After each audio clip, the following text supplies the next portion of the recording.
नमस्कार, मैं नियाज खान और आप देख रहे हैं न्यूज एक्सप्रेस। मध्य प्रदेश की राजनीति के लिए शिवराज सिंह चौहान अब बीते दिन हो चुके हैं। जिस मध्य प्रदेश के मुख्य बिंदु रहे शिवराज, अब वहीं बीजेपी के द्वारा बिसराए जा रहे हैं। तभी तो अब किसी भी सवाल पर कन्नी काट रहे हैं। क्या दिल्ली से निर्देश मिल गया है? देखिए ये रिपोर्ट।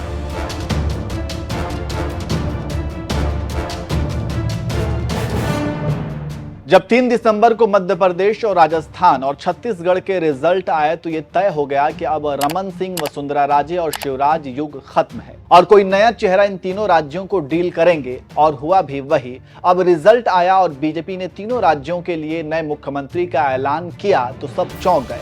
उसी कड़ी में दो नेता तो चुप हैं, लेकिन मध्य प्रदेश में अपनी छाप को बरकरार रखने के लिए शिवराज सिंह चौहान बयानबाजी कर रहे हैं। लेकिन अचानक ग्वालियर पहुंचे शिवराज एक अलग ही अंदाज में दिखे। पहले सुनिए, फिर हम बताते हैं कि आखिर माजरा क्या है। कि भारतीय जनता पार्टी ने लोकसभा के चुनाव की तैयारियां प्रारंभ कर दी है। 2014 में हम जीते थे 27 सीटें 29 में से। 2019 में जीते थे 28 और 2024 में अब 29 की 29 सीटें भारतीय जनता पार्टी जीतेगी। इस तैयारी में हम लगे कि भारतीय जनता पार्टी ने लोकसभा के चुनाव की तैयारियां प्रारंभ कर दी है। 2014 में हम जीते थे 27 सीटें 29 में से। 2019 में जीते थे 28 और 2024 में अब 29 की 29 सीटें भारतीय जनता पार्टी जीतेगी। इस तैयारी में हम लगे। तो सुन लिया आपने क्या कह रहे हैं शिवराज। लेकिन जब सीएम से हटे शिवराज तो मोदी शाह को खूब संदेश दिया और मध्य प्रदेश में घूम घूम कर बयान देना शुरू कर दिया।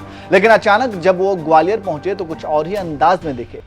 पहले लोकसभा को लेकर संदेश दिया, फिर जब रिपोर्टर ने ज्ञानवापी को लेकर सवाल पूछा तो उस सवाल को ही इग्नोर कर गए और कन्नी काटते हुए कुछ और कहने लगे।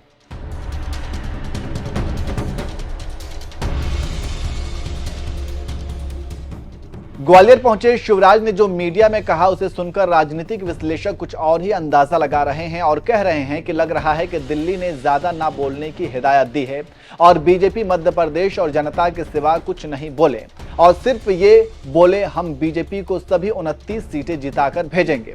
इसके साथ ही साथ किसी तीसरे सवाल को लेकर बचते रहें। जानकारी देते चले कि मध्य प्रदेश के पूर्व मुख्यमंत्री शिवराज बुधवार की देर रात ट्रेन से ग्वालियर पहुंचे थे, जहां पर उनका निजी कार्यक्रम था। Shivraj Singh Chouhan VIP circuit house पर रुके और इसी दौरान उन्होंने कहा कि लोकसभा के लिए बीजेपी ने तैयारी शुरू कर दी है और इस बार भी हम जनमत और बहुमत दोनों के साथ मैदान में उतरेंगे और जीत भी हासिल करेंगे।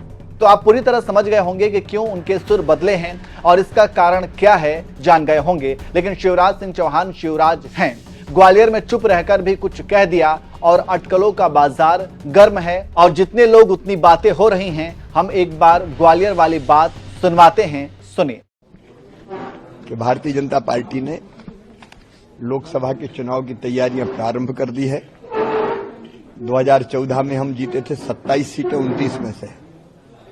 2019 में जीते थे 28 और 2024 में अब 29 की 29 सीटें भारतीय जनता पार्टी जीतेगी। इस तैयारी में हम लगे।